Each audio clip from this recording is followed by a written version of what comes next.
చంద్రబాబు నాయుడు గారి ఆశీస్సులతో చిత్తూరు ఎంపీగా గెలవబోతున్న మన తెలుగుదేశం పార్టీ అభ్యర్థి దగ్గుమల్ల ప్రసాదరావు గారిని 2 నిమిషాలు సభనుద్దేశించి మాట్లాడవలసిందిగా కోరుతా ఉన్నాం. సభకు నమస్కారం. అట్లాగే గౌరవనీయులు మాజీ ముఖ్యమంత్రి శ్రీ చంద్రబాబు నాయుడు గారికి, ఇక్కడున్న పెద్దలందరికీ నమస్కారం. సో నేను జాయింట్ కమిషనర్ ఆఫ్ ఇన్కమ్ ట్యాక్స్గా పనిచేసి వచ్చానండి. చంద్రబాబు నాయుడు గారి విజన్ చూసి, చంద్రబాబు నాయుడు గారి దార్శనికత చూసి, ఆయన పరిపాలన దక్షత చూసి, ఈ రాష్ట్రానికి ఇట్లాంటి నాయకులు ఒకళ్ళు మనకు కావాలి. ఈ రాష్ట్రానికి ఇప్పుడున్న పరిస్థితుల్లో పరిపాలన లేదు, ఇప్పుడున్న పరిస్థితుల్లో ఉద్యోగం లేదు, ఇప్పుడున్న పరిస్థితుల్లో ఆర్థిక పరిస్థితి బాగాలేదు, ఏది బాగాలేదు. ఇదంతా కూడా మనం సమర్థమైన నాయకత్వం ఉన్న చంద్రబాబు నాయుడు గారిని కానీ మనం మరీ సీఎం చేస్తే మళ్ళీ మన రాష్ట్రం భవిష్యత్తు బాగుంటుంది, మన సమాజం బాగుంటుంది. అట్లాగే గత ప్రభుత్వం చేస్తున్న హెరాస్మెంట్ కానీ చేస్తున్న పద్ధతులుగా ఒక చిన్న ఎగ్జాంపుల్ చెప్తాను. నిన్నగాక మొన్న జరిగిన డ్రగ్ చూశారు మీరు, విశాఖపట్నంలో దొరికింది, దానికి కంటైనర్స్ దొరికినాయి. ఆ కంటైనర్స్ మీద సంధ్య అక్వా ఎక్స్పోర్ట్స్ అని ఒకటి కంపెనీ మీద వచ్చింది. దాని డైరెక్టర్స్ ఎవరు అనేది కోనం ఫ్యామిలీ, వైఆర్సీపీకి సంబంధించిన ఫ్యామిలీ. రిజిస్టర్ ఆఫ్ కంపెనీస్లో వెతికితే ఆ డైరెక్టర్స్ ఎవరంటే ఆ కంపెనీల డైరెక్టర్స్ కోనం ఫ్యామిలీ ఉంది. కాబట్టి అట్లాంటి వాళ్ళు పెట్టుకొని నిన్న సాక్షి టీవీలో చూశాను. ఈ కంటైనరు నారా ఫ్యామిలీకి, తర్వాత దగ్గుబాటు ఫ్యామిలీకి, నందమూరి ఫ్యామిలీస్ అనే అబద్ధాలు చెప్తున్నారు. ప్రైమా ఫేసి అంటే ప్రముఖంగా ఆధారాలతో దొరికింది కాబట్టి వాళ్ళు ఇంతవరకు ఎందుకు అరెస్ట్ చేయలేదో తెలియట్లేదు. ప్రైమా ఫేసి దొరికింది, వాళ్ళని పట్టుకోవాలి. అలాగే మన ప్రముఖ వైఎస్ఆర్సీపీ నాయకుడు విజయసాయి రెడ్డి గారు బ్రెజిల్ ప్రెసిడెంట్తో కూడా ట్వీట్ చేసిన సాక్ష్యం ఉంది.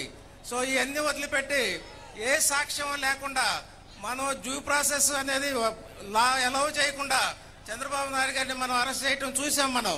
సో ఇప్పుడైతే అన్ని సాక్ష్యాలు ఉన్నాయి, అన్ని ఎవిడెన్స్లు ఉన్నాయి, కానీ వాళ్ళు అరెస్ట్ చేయట్లేదు. ఇది ఈ రాష్ట్రాన్ని డ్రగ్స్తో మత్తుతో పట్టొచ్చి లేకపోతే దాన్ని తీసేసిన డబ్బులతో ఎలక్షన్ చేయాలనుకుంటున్నట్టున్నారు. కాబట్టి మనం అందరం గొంతెత్తి వెతకాలి, దాన్ని గొంతెత్తి అడగాలి. ఇట్లాంటి పరిస్థితికి నడవదు, మాకు సమర్థవంతమైన పాలన కావాలని చెప్పి మనం గట్టిగా మాట్లాడాల్సిన పరిస్థితి వచ్చింది ఇప్పుడు. అలాగే మన రాష్ట్రంలో ఉద్యోగత లేకపోతే ఏ అభివృద్ధి జరిగినా మీ అందరికీ తెలుసు. సాఫ్ట్వేర్ ఉద్యోగాలు ఇప్పుడు మనం అనుభవిస్తున్న లక్షల మంది సాఫ్ట్వేర్ ఉద్యోగాలు, కోట్ల మంది కుటుంబాలు చంద్రబాబు నాయుడు గారు వేసిన బీజం. అది 25 సంవత్సరాల ముందే ఊహించి ఆ బీజాన్ని నాటారు కాబట్టి ఈరోజు మనం అందరం అనుభవిస్తూ ఉన్నాము. అలాగే మ్యానుఫ్యాక్చరింగ్ నుంచి ప్రపంచంలోనే ఆర్థిక వ్యవస్థ సాఫ్ట్వేర్ సైడ్ వెళ్తుందని 25 సంవత్సరాల క్రితమే ఊహించిన మన నాయకుడు. కాబట్టి మనకి ఈరోజు అభివృద్ధి కనపడతా ఉంది. తర్వాత ప్రతి డెవలప్మెంట్కి, తర్వాత ఉమెన్ డెవలప్మెంట్కి, లేకపోతే దళితుల డెవలప్మెంట్కి అన్నిటికీ కూడా బీజం వేసింది మన చంద్రబాబు నాయుడు గారు. కాబట్టి మనం ఈ రాష్ట్ర పరిస్థితిని పట్టుకొని మనం చంద్రబాబు గారి సమర్థత నాయకుడిని మనం సీఎం చేయాల్సిన అవసరం ఉంది. అలాగే నేను కూడా ఎంపీగా కంటెస్ట్ చేస్తున్నాను, నాకు కూడా ఓటేసి గెలిపించండి. మేము సమస్యలన్నిటికీ చిత్తూరు నియోజకవర్గ సమస్యలన్నీ అర్థం చేసుకుని అన్ని సమస్యలు తెలిసిన వాడిని. మీకు తెలిసిన వ్యవసాయ సమస్యలు తెలుసు, చేనేత పరిశ్రమ సమస్యలు తెలుసు, గ్రానైట్ సమస్యలు తెలుసు, కూలీల సమస్యలు తెలిసిన వాడిని. ఇవన్నీ మాట్లాడి చట్టసభల్లో మనకు కావాల్సిన షేర్ ఏది ఉంటే నేను తీసుకొచ్చే బాధ్యత నేను తీసుకుంటాను. మీకు అందుబాటులో ఉంటాను ఎప్పుడు చిత్తూరులో. మీకు వచ్చిన ప్రతి కాన్స్టిట్యున్సీ నుంచి నాకు వస్తే అన్నీ తీసుకొని వెళ్తాను. అలాగే నిన్న 2 రోజుల క్రితం ఒక అరాచకం జరిగింది మనకి కడప జిల్లా మిట్టపల్లి మండలంలో. ఒక చేనేత కుటుంబం 3 మొత్తం వాళ్ళకి ఆత్మహత్య చేసుకున్నారండి. దేనికి చేసుకున్నారో తెలుసా అండి? వాళ్ళ 3 ఎకరాల పొలం ఈ టైటిల్, భూమి టైటిల్ అనే పేరు మీద వేరే వాళ్ళకి రిజిస్టర్ చేసిన వాళ్ళ ప్రమేయం లేకుండా. వాళ్ళకేమో ప్రధానమంత్రి నుంచి వాళ్ళకి రావాల్సిన స్కీముల్లో డబ్బులు వస్తున్నాయి, తర్వాత ఆ భూమి వాళ్ళదే, వాళ్ళు చేసుకుంటున్నారు, కానీ వాళ్ళ ప్రమేయం లేకుండానే వీళ్ళకి వెళ్ళిపోయింది. కాబట్టి ఇట్లాంటి ల్యాండ్ యాక్ట్ తీసుకొచ్చి మన భూములన్నీ వేరే వేరే వేరే ఎవరికి అవసరం వాళ్ళు తీసుకోవడానికి పోతా ఉన్నారు. అలాగే అసైన్డ్ భూములు దళితుల పేర్ల మీద ఉన్నాయి, దగ్గర దగ్గర 14 లక్షల ఎకరాలు పోతున్నాయి. ఇవన్నీ కూడా మనం ఇలాగే ఊరుకుంటే ఇవన్నీ వెళ్ళిపోతాయి, వేరే వాళ్ళ అకౌంట్లోకి వెళ్ళిపోతాయి. మనం అందరూ ఇలాగే ఆత్మహత్య చేసుకునే పరిస్థితి తీసుకొస్తారు. కాబట్టి మాకు చంద్రబాబు నాయుడు సమర్థతమైన నాయకుడిని మనం గెలిపించుకుందాం, మన ప్రభుత్వాన్ని తీసుకొద్దాం.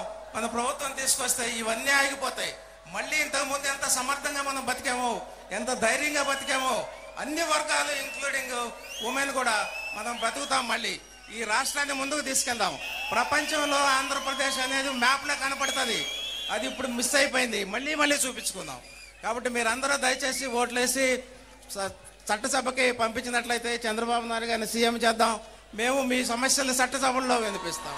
Thank you very much. ఈ అవకాశం ఇచ్చిన పెద్దలకి మరి ఒకసారి థ్యాంక్స్ చెప్తున్నాను. ఇప్పుడు చంద్రబాబు నాయుడు గారి ఆశీస్సులతో చిత్తూరు జిల్లా తెలుగుదేశం పార్టీ అధ్యక్షులుగా నియమితులైన వన్యకుల క్షత్రియ సోదరుడు మనందరి వాడు సిఆర్ రాజన్ గారిని మాట్లాడవలసిందిగా కోరుతా ఉన్నాం. మాన్యశ్రీ గౌరవనీయులు స్వర్ణాంధ్ర సృష్టికర్త 2047 రూపశిల్పి, మీ కుప్పం ప్రజల ఆరాధ్య దైవం, మన అందరి బాగు కోసం ఈరోజు ఆంధ్ర రాష్ట్రాన్ని ముందు నడిపించడం కోసం ముందున్నటువంటి వ్యక్తి, ఒక శక్తి ఆయన. ఈరోజు మనకందరికి కూడా కళ్ళబల్లి మాటలు లేకుండా సమాజాన్ని నిర్దిష్టంగా ముందుకు నడిపించడానికి, అలాగే నిర్ణయాత్మకంగా నడిపించడానికి ఆయన ముందుకొచ్చారు. కాబట్టి వారికి మన యొక్క ఆశీస్సులన్నీ తెలియజేసి మీరందరూ అత్యధిక మెజార్టీతో గెలిపించాలని కోరుకుంటున్నా.